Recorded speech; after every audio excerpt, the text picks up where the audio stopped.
बिस्मिल्लाहिर्रहमानिर्रहीम। अस्सलाम वालेकुम डियर स्टूडेंट्स। आज का हमारा lecture class 10th chemistry chapter number 10 acids bases and salts के हवाले से न्यूट्रलाइजेशन रिएक्शन के बाद होगी शुरू में, और उसके बाद हमने डिफरेंट न्यूट्रलाइजेशन रिएक्शंस की जो एग्जांपल बुक में दी हुई हैं उनको रिएक्शंस की सूरत में लिखना है और बैलेंस करना है उनकी इक्वेशंस को, और फिर हमने कुछ सॉल्ट्स की टाइप्स की बात भी करनी है। तो सबसे पहले देखिए, हमने कल बात की थी कि जो सॉल्ट्स होते हैं उनकी फॉर्मेशन के लिए एक रिएक्शन होता है जिसको हम न्यूट्रलाइजेशन रिएक्शन बोलते हैं। ठीक हो गया। और न्यूट्रलाइजेशन में कल हमने एग्जांपल पढ़ी थी, बल्कि न्यूट्रलाइजेशन में हमने ये बात ये की थी कि एसिड प्लस बेस जो हैं ये कंबाइन करेंगे तो आपके पास सॉल्ट प्लस वाटर जो है इसकी फॉर्मेशन जो है वो होती है या होगी, और इस रिएक्शन को हम न्यूट्रलाइजेशन रिएक्शन बोलते हैं। इसमें हमने कल एक एग्जांपल भी डिस्कस की थी। अगर आपके पास एसिड HCl है, बेस सोडियम हाइड्रोक्साइड है, तो फिर आपके पास एक प्रोडक्ट सॉल्ट बनेगा NaCl और एक सब्सटेंस जो है वो तो वाटर बनेगा। अब इस केमिकल के बनने में मैंने कल भी आपको बताया था कि ये सॉल्ट जो है ये तो आयनिक कंपाउंड है। इसमें एक आपके पास मेटल सब्सटेंस होता है और एक आपके पास नॉन मेटल होता है। ठीक है। और इसमें जो मेटल को कंट्रीब्यूट ये वाली चीज़ करती है, बेस करती है। बेस जो है इसने मेटल को कंट्रीब्यूट किया है, और जो नॉन मेटल है इसको कंट्रीब्यूट करने वाला जो है वो एसिड है। एसिड नॉन मेटल कंट्रीब्यूटर होता है, बेस जो है वो मेटल कंट्रीब्यूटर होता है। तो इस तरह ये Na और Cl मिलके एक सॉल्ट बनता है, और इस सॉल्ट इसीलिए हम कहते हैं सॉल्ट जो है जो मेटल नॉन मेटल की कम्बिनेशन से बनता है, तो सॉल्ट को हम इसीलिए कहते हैं कि ये आयनिक कंपाउंड होते हैं, क्योंकि आयनिक बॉन्ड के ज़रिए ये दो एलिमेंट्स इनमें कंबाइन करती हैं। मेटल और नॉन मेटल इनमें आयनिक बॉन्ड फॉर्मेशन होती है। तो अच्छा, एक तो आपके पास तो बन रहा सॉल्ट बना जिसमें से एक मेटालिक पार्ट बेस की तरफ से आया और एक नॉन मेटालिक पार्ट एसिड की तरफ से आया। दूसरा आपके पास जो है वो वाटर बनता है। वाटर के बनने में OH जो है बेस की तरफ से आता है, और ये जो H है ये एसिड की तरफ से आता है। तो बात है कि ये जो वाटर की फॉर्मेशन होती है, पानी भी तो बनता है ना, ये पानी भी तो बना हुआ है। ये पानी को अगर मैं यहाँ पे लिखता हूँ तो इस पानी के बनने में OH from the base side से आता है और H जो है वो एसिड साइड से आता है। तो वही बात है कि एसिड का H पॉजिटिव आयन और बेस का OH नेगेटिव आयन, तो ये वाटर फॉर्मेशन होती है। ठीक है। तो न्यूट्रलाइजेशन बेसिकली एसिड बेस के रिएक्शंस को बोलते हैं जिसमें सॉल्ट और वाटर बनता है, और सॉल्ट के अंदर मेटालिक पार्ट बेस से आता है, नॉन मेटालिक पार्ट एसिड से आता है, तो वो एक आयनिक कंपाउंड बनता है सॉल्ट। दूसरा जो वाटर बनता है, वाटर के बनने में OH पार्ट जो है वो बेस से आता है, H पार्ट एसिड से आता है, तो आपके पास वाटर बनता है। तो ये सब्सटेंसेस जो होते हैं वो न्यूट्रल होते हैं। अक्सर NaCl भी न्यूट्रल सॉल्ट है और वाटर भी न्यूट्रल होता है, तो इसीलिए इस प्रोसेस को न्यूट्रलाइजेशन बोलते हैं, क्योंकि ये न्यूट्रल सब्सटेंसेस की फॉर्मेशन है होती है इसमें। ठीक हो गया। अब ये टॉपिक तो हमने कल से रिलेटेड भी थोड़ा सा हमने उसको रिलेट किया है, और आज भी थोड़ा सा वाटर के बनने में OH नेगेटिव बेस और H पॉजिटिव एसिड के अंदर से आने की बात हुई है। अब आपकी बुक में पेज नंबर 35 पे ही कुछ एग्जांपल्स 10.4 है, और वो एग्जांपल 10.4 जो है, एग्जांपल 10.4 उसमें उसने दो न्यूट्रलाइजेशन रिएक्शंस की बात की है और कहा है कि आप उस रिएक्शन की इक्वेशन बनाएं और उसको बैलेंस करें। तो 10.4 एग्जांपल का जो पार्ट A है वो क्या है, या पार्ट 1 कह दें, 1 लिखा है बुक में तो मैं भी चले 1 ही लिख देता हूँ। अच्छा, अब ये क्या है, कह रहा है आपको कि आपके पास एक सब्सटेंस है जी, soda ash. Soda ash formula उसने दे दिया है Na2CO3, sodium carbonate, commonly known है सोडा ऐश। इसके यानी ये ग्लास के बनाने में यूज़ होता है, ग्लास इंडस्ट्री में यूज़ होता है। ये एक न्यूट्रलाइजेशन रिएक्शन की प्रोडक्ट है जिसमें एक एसिड और एक बेस रिएक्ट करते हैं, यानी एसिड और बेस के रिएक्शन से ये बनता है। तो ये न्यूट्रलाइजेशन रिएक्शन में होता है। जो एसिड इसको बनाने में यूज़ होता है वो H2CO3 है, और उसको हम कहते हैं कार्बोनिक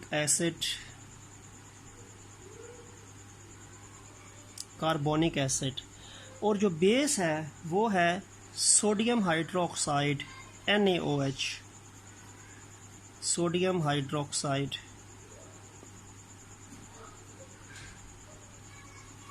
तो अब क्वेश्चन क्या है? क्वेश्चन ये कह रहा है कि सोडा ऐश सोडियम कार्बोनेट जिसको हम कहते हैं, ठीक है, इसको केमिकली सोडियम कार्बोनेट कहते हैं और कॉमनली ये सोडा ऐश के नाम से मशहूर है। इसके बनने में एक एसिड होता है कार्बोनिक एसिड जो एक बेस के साथ रिएक्ट करता है जिस बेस का नाम है सोडियम हाइड्रोक्साइड। अब एसिड बेस मिलेगा तो ये बनेगा, तो ज़ाहिर बात है कि ये सॉल्ट हो जाएगा ना, ये तो सॉल्ट है क्योंकि एसिड और बेस की ये प्रोडक्ट हैं, तो ये सॉल्ट है, ठीक है। तो यानी ये एसिड बना, कार्बोनिक एसिड और सोडियम हाइड्रोक्साइड बेस मिले तो ये सोडा ऐश सॉल्ट बनता है। और इसके साथ न्यूट्रलाइजेशन रिएक्शन है तो ज़ाहिर बात है एक और चीज़ साथ बनेगी, वाटर भी बनेगा। वाटर जो उसने बात नहीं की लेकिन हमें पता है कि एसिड बेस के रिएक्शन से सॉल्ट के साथ वाटर भी बनता है। अब वो कह रहा है कि हमने इस रिएक्शन की एक इक्वेशन, केमिकल इक्वेशन लिखनी है और फिर उसको हमने बैलेंस भी करना है, और ये नहीं एक न्यूट्रलाइजेशन रिएक्शन है। This is a neutralisation reaction, we have to write the complete balanced chemical equation of this reaction. अब इसमें जारी बात है कि सबसे पहले एसिड लिखेंगे। एसिड आपके पास H2CO3 है और बेस आपके पास NaOH है, क्योंकि न्यूट्रलाइजेशन क्या होता है, acid plus base, salt plus water. तो acid carbonic acid, base NaOH, salt ये बना सोडियम कार्बोनेट। उसने लिख के भी दिया, उसने फार्मूला भी लिख दिया। चौथी चीज़ भी बनती है वाटर, वो तो हमें पता है, वो उसने नहीं बताया लेकिन वाटर बनता है बिकॉज न्यूट्रलाइजेशन की बात है। ये रिएक्शन है आपके पास, this is an acid, this is a base, they combine to form salt and water. अब कह रहा है कि इस रिएक्शन की इक्वेशन तो हमने बना ली है, अब इसको बैलेंस भी करना है। बैलेंस करने के लिए देखें रूल क्या होता है। बैलेंस करने के लिए रूल ये होता है कि सबसे आखिर में हमने हाइड्रोजन ऑक्सीजन को बैलेंस करना होता है। हाइड्रोजन ऑक्सीजन लास्ट में बैलेंस होते हैं, उससे पहले जो हाइड्रोजन ऑक्सीजन के अलावा जो एलिमेंट्स हैं उनको बैलेंस करेंगे। तो हाइड्रोजन ऑक्सीजन के अलावा एक एलिमेंट इसमें सोडियम है और एक एलिमेंट कार्बन है, तो हम सोडियम और कार्बन को पहले बैलेंस करेंगे, फिर हाइड्रोजन ऑक्सीजन को लास्ट में करेंगे, ठीक है। क्योंकि हाइड्रोजन ऑक्सीजन को आप लास्ट में बैलेंस करेंगे तो आसानी होती है, ये रूल होता है बैलेंसिंग का, ठीक है। अब सोडियम देखें, यहाँ पे सोडियम 1 एटम है, यहाँ पे सोडियम 2 एटम्स हैं, तो यहाँ पे सोडियम ज़्यादा है, यहाँ पे कम है, तो मुझे यहाँ पे 2 लगाना पड़ेगा। मैंने यहाँ पे 2 लगा दिया ताकि सोडियम बैलेंस हो जाए, ठीक है। अच्छा, अब कार्बन को देख लेते हैं। कार्बन यहाँ पे भी 1 है, यहाँ पे भी 1 है, कार्बन दोनों साइडों पे बैलेंस है। सोडियम अनबैलेंस था, वो मैंने कर लिया।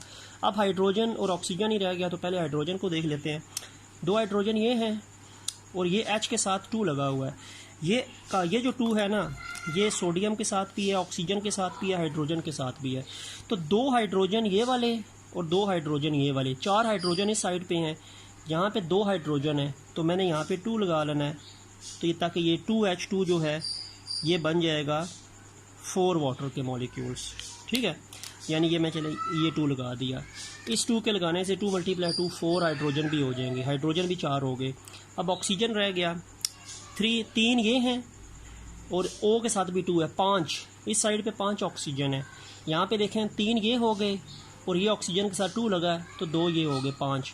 तो ऑक्सीजन दोनों साइडों पे 5 है, हाइड्रोजन यहाँ पे 4 थे, यहाँ पे 2 थे तो 2 लगा लिया। सोडियम यहाँ पे 2 थे, यहाँ पे 1 था तो 2 लगा लिया। कार्बन दोनों साइडों पे 1 थे, तो ये इक्वेशन आपके पास बनेगी। This is a final balanced neutralisation reaction of H2CO3 and NaOH to form soda ash, Na2CO3 and water. तो ये आपके पास ये आंसर बन जाएगा, ये इक्वेशन आपका पास इसका आंसर होगा, ठीक हो गया। इसी तरह अब हम इसका पार्ट 2 कर लेते हैं। यही आपके पास है एग्जाम्पल 10.4 ही है, इसका पार्ट 2।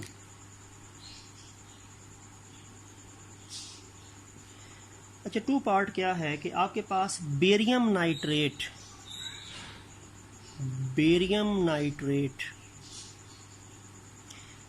BaNO3 होल ट्वाइस, ये एक कंपाउंड है। ये कंपाउंड लिखा है कि ये प्रोड्यूस यानी ये किस लिए यूज़ होता है, ये फायरवर्क्स में ग्रीन कलर देने में इस्तेमाल होता है। जब आतिशबाजी होती है तो उसमें डिफरेंट कलर्स होते हैं, तो उसमें जो फायरवर्क्स में ग्रीन कलर होता है that is because of barium nitrate, ठीक है। यानी बेरियम नाइट्रेट फायरवर्क्स में ग्रीन कलर कंट्रीब्यूटर के तौर पे यूज़ होता है।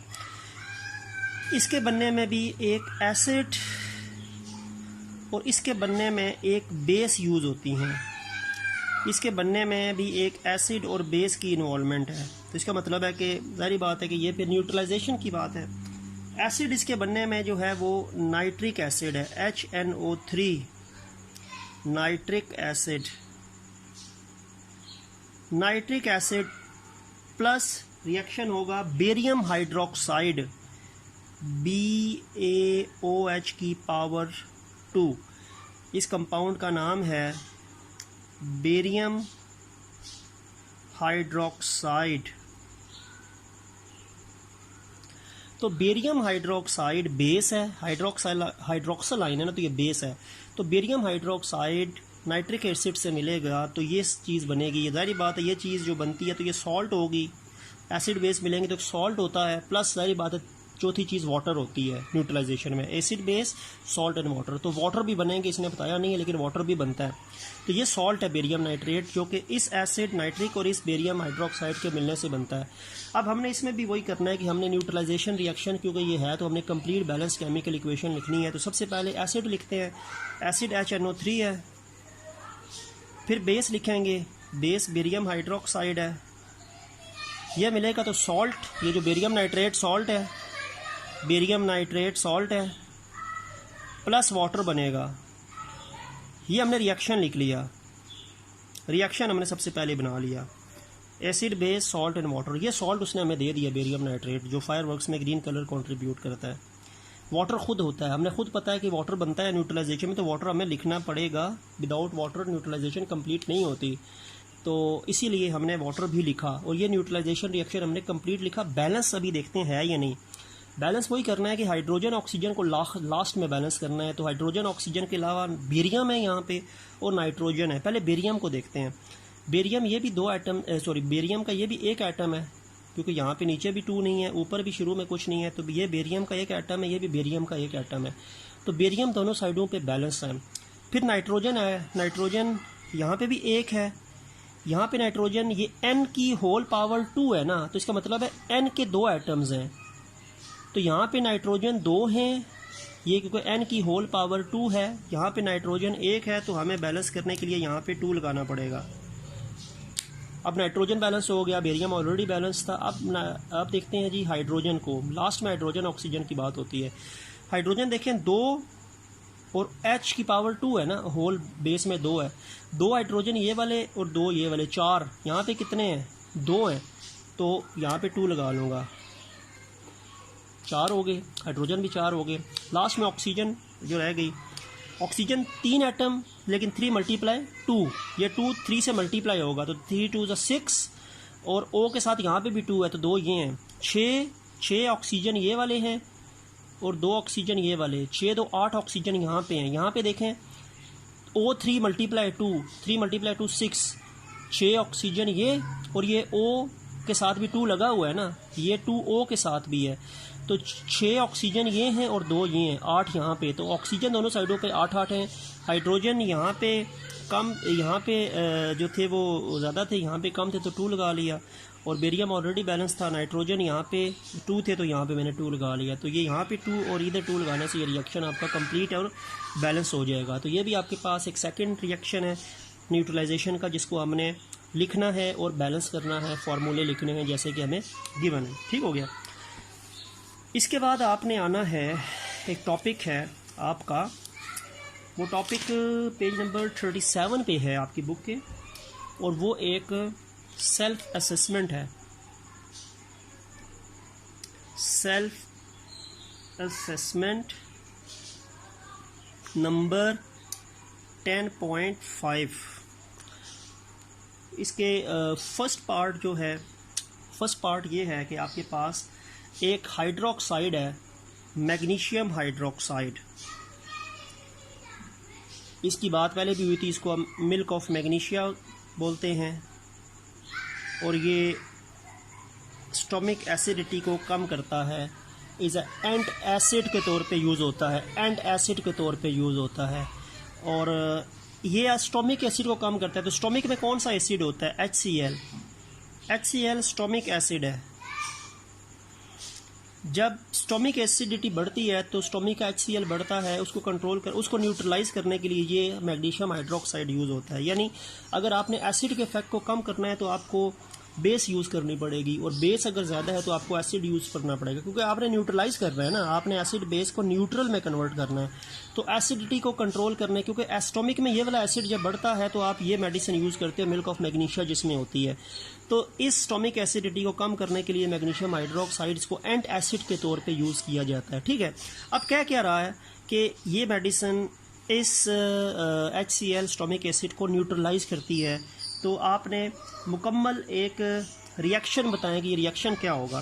सारी बात है, एसिड आपके पास क्या है, HCl एसिड है, बेस क्या है, मैग्नीशियम हाइड्रोक्साइड बेस है, हाइड्रोक्सल आयन जो होते हैं वो बेस होते हैं, और ये HCl जो एसिड है।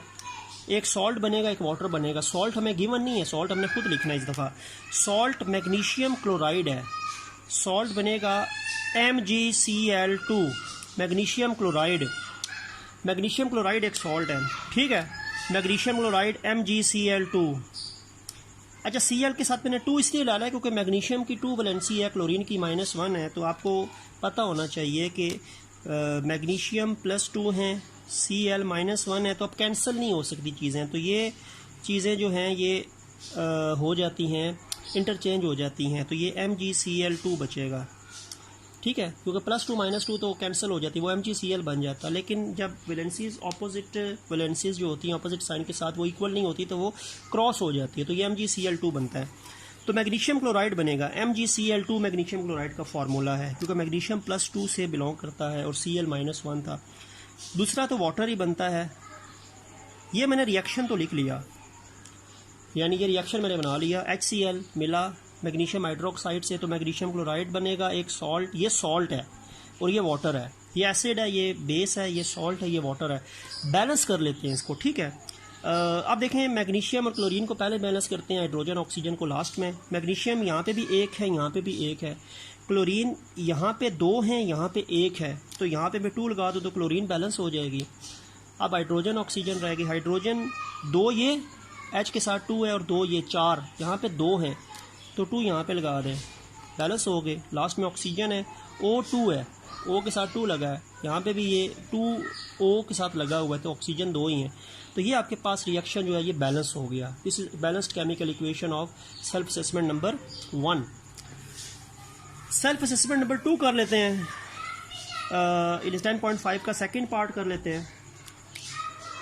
इसमें क्या है कि आपके पास एक हाइड्रोक्लोरिक एसिड है, ये मिलता है पोटेशियम हाइड्रोक्साइड से, ठीक है।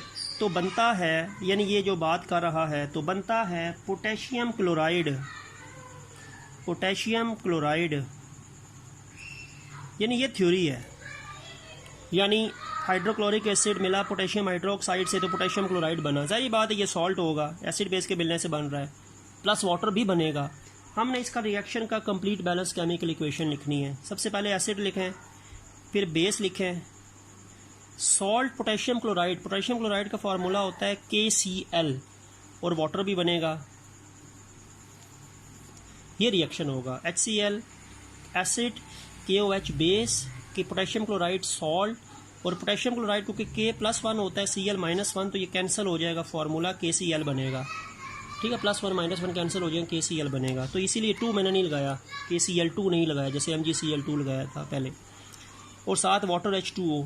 अब ये रिएक्शन जो है देखते हैं बैलेंस है, C और H और O को आखिर में करेंगे। पहले पोटेशियम 1 है, पोटेशियम 1 है, क्लोरीन 1 है, क्लोरीन 1 है, हाइड्रोजन 1 है, हाइड्रोजन 2 है, नहीं सॉरी, हाइड्रोजन 1 ये है और 1 ये है, हाइड्रोजन 2 है, 1 और 1 2, तो यहाँ पे भी 2 हाइड्रोजन है। ऑक्सीजन 1 है, ऑक्सीजन 1 है, तो ये रिएक्शन ऑलरेडी बैलेंस है। KCl K1 K1, Cl1 Cl1, hydrogen 1 + 1 2, यहाँ पे ऑलरेडी 2, ऑक्सीजन 1 ऑक्सीजन 1, तो ये रिएक्शन ऑलरेडी बैलेंस हो गया। तो ये सेल्फ असेसमेंट 10.5 के 2 का जो है ये आंसर बन जाएगा। आपके पास एक कंप्लीट बैलेंस्ड केमिकल रिएक्शन का हमने मेंशन कर दिया, ठीक है। तो इस लेक्चर में हम यहीं तक रहते हैं। इसका एक पार्ट 10.5 असेसमेंट का 3 रह गया, उसको और बाकी रिमेनिंग टॉपिक को हम इंशाल्लाह नेक्स्ट लेक्चर नेक्स्ट वीडियो में आपके सामने पेश करेंगे। उम्मीद है आपको अंडरस्टैंडिंग होगी बेटर। तो नेक्स्ट लेक्चर तक के लिए अल्लाह हाफिज़।